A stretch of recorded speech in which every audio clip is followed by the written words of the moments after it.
Chapter 10. Hear ye the word which the Lord speaketh unto you, O house of Israel. Thus saith the Lord, Learn not the way of the heathen, and be not dismayed at the signs of heaven, for the heathen are dismayed at them. For the customs of the people are vain.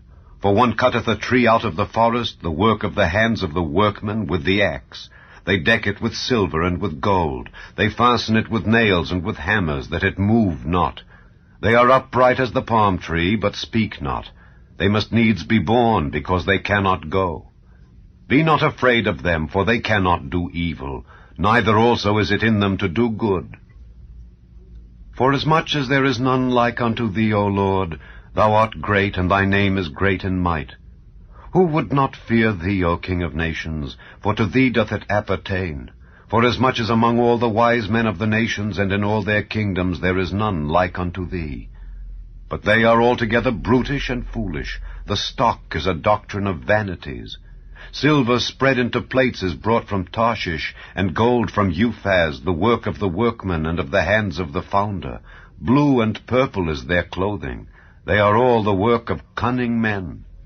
But the Lord is the true God. He is the living God, and an everlasting King.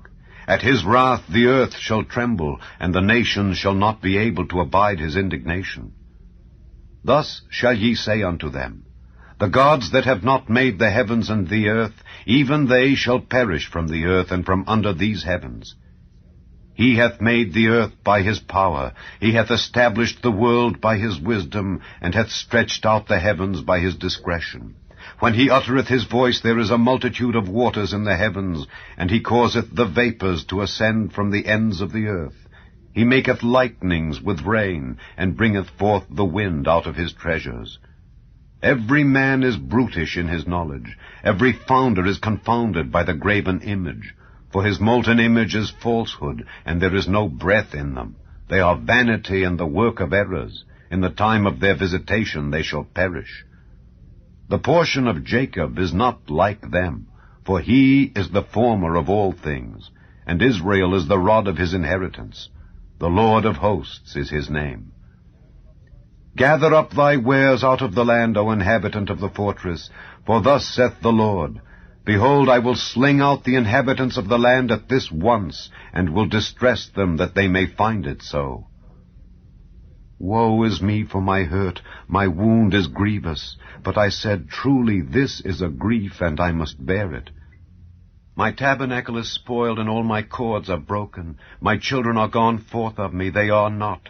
There is none to stretch forth my tent any more, and to set up my curtains. For the pastors are become brutish, and have not sought the Lord. Therefore they shall not prosper, and all their flocks shall be scattered.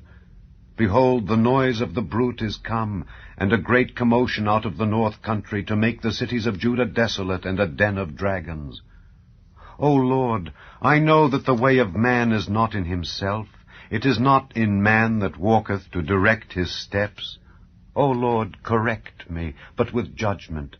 Not in thine anger, lest thou bring me to nothing. Pour out thy fury upon the heathen that know thee not, and upon the families that call not on thy name. For they have eaten up Jacob, and devoured him, and consumed him, and have made his habitation desolate.